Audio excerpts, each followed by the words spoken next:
Comment j'ai réussi reçoit ce matin Emmanuel Mettet. Bonjour. Bonjour Stéphane Pédardi. Directeur général de l'EDEC, l'école des hautes études commerciales, 10 000 élèves, 150 professeurs. Vous êtes répartis sur 5 campus, Lille, Nice, Paris, mais aussi Londres et Singapour. L'an dernier, vous étiez venu nous parler de votre plan de transformation pour répondre aux enjeux de la planète avec un investissement d'environ 300 millions d'euros. C'est un plan à long terme, je crois, horizon 2050.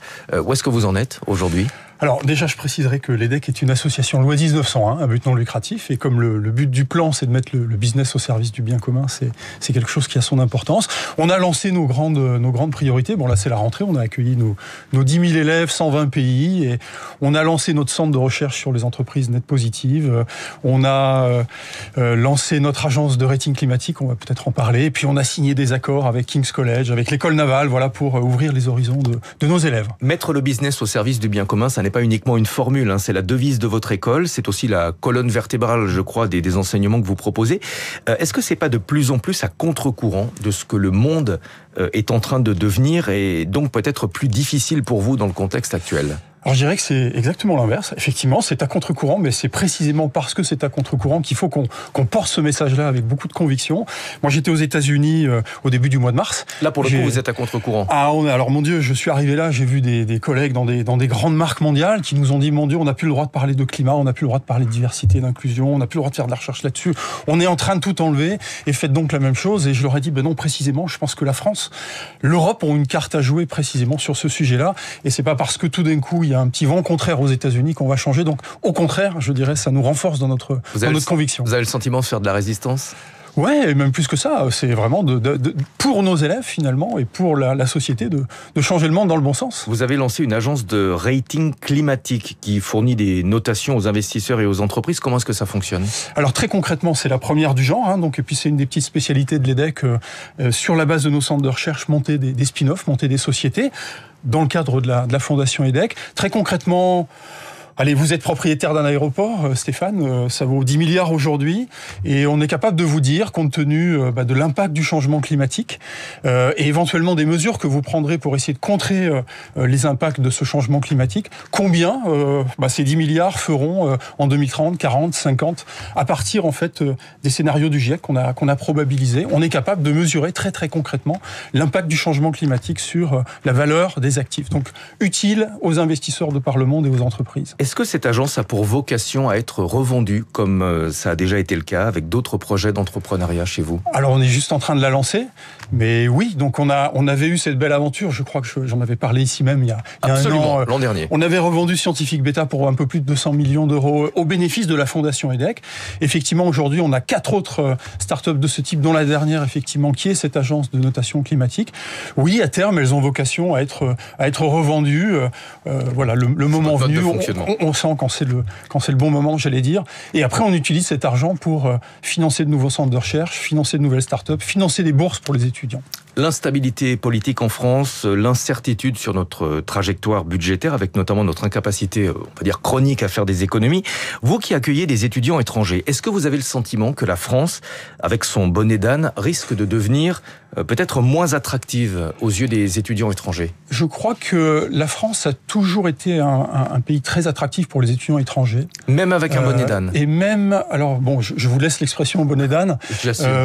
Mais je crois que les étudiants étrangers, alors d'abord, il faut noter que dans le monde, il y a beaucoup de pays qui se referment, y compris des pays qui avaient une grande tradition d'accueil d'étudiants étrangers, comme le Canada, les États-Unis, la Grande-Bretagne, la Scandinavie. La France garde une tradition d'accueil des étudiants étrangers. Mon Dieu, c'est merveilleux. Je crois qu'ils viennent chercher en France, et le système des grandes écoles françaises, en fait, est très reconnu. Les grandes écoles, l'EDEC est 7e Business School européenne dans le Financial Times. Les grandes écoles françaises, globalement, de commerce, figurent très très bien dans les classements internationaux. Donc, je crois que les étudiants étrangers viennent vraiment chercher quelque chose de particulier en France. Bien sûr, une certaine douceur de vivre, mais au-delà de ça, un modèle d'économie sociale de marché. Alors évidemment, ce modèle d'économie sociale de marché français-européen, oui.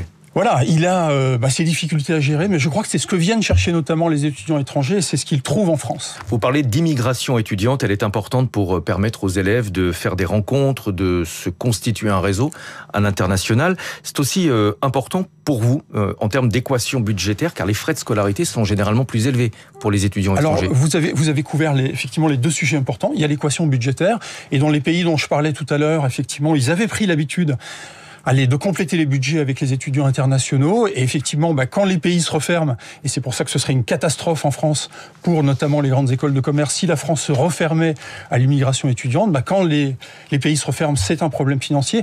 Mais je crois au-delà et au moins aussi important, c'est ce que vous évoquiez, c'est-à-dire le fait que des jeunes d'une génération 20-25 ans du monde entier, 120 pays, viennent se rencontrer, travailler ensemble, se confronter, se connaître. Et dans le monde dans lequel on est, qui se multipolarise, qui voit revenir des guerres, finalement ce modèle éducatif international, il est évidemment plus que jamais déterminant. Vous avez récemment tiré le signal d'alarme sur la situation économique des grandes écoles. Je précise que ce n'est pas le cas de l'EDEC, mais certaines écoles sont au bord du gouffre financier. Pour quelles raisons ? Alors il y a beaucoup de facteurs, mais si je devais en citer deux, alors il y a la limitation des flux d'étudiants internationaux. Malgré tout, la France reste ouverte, mais comme beaucoup de pays se referment, effectivement, on voit que ça devient un petit peu plus compliqué à l'international. Puis il y a un deuxième facteur qui est la démographie. On voit bien que les grands pays aujourd'hui occidentaux atteignent leur sommet, leur pic démographique. L'Allemagne a commencé à baisser, beaucoup de pays européens, d'Europe de l'Est, d'Europe centrale. Bref, beaucoup de pays voient leur démographie baisser. On sait qu'en France, globalement, la population d'étudiants dans l'enseignement supérieur entre 2030 et 2050, va baisser d'un quart, va baisser de 25%. Et donc, voilà, ça va compliquer effectivement l'équation financière. Il y a aussi en France le sujet de l'apprentissage, qui pendant longtemps a été largement financé par l'État, qui est un moyen pour les grandes écoles de faire de l'ouverture sociale. Mais les financements sont en baisse. Et les financements sont en baisse. On sait que le gouvernement cherche du budget. Donc tout ça fait que, effectivement, certaines écoles peinent à remplir. Effectivement, c'est pas le cas de l'EDEC qui a trouvé sa martingale en termes de modèle économique. Mais effectivement, certaines écoles risquent d'être en difficulté et de perdre, si ce n'est leur existence, au moins leur autonomie, ce qui n'est pas forcément souhaitable. Merci beaucoup, Emmanuel Mettet, d'être venu ce matin sur Radio Classique, directeur général de l'EDEC. Je vous dis à l'année prochaine.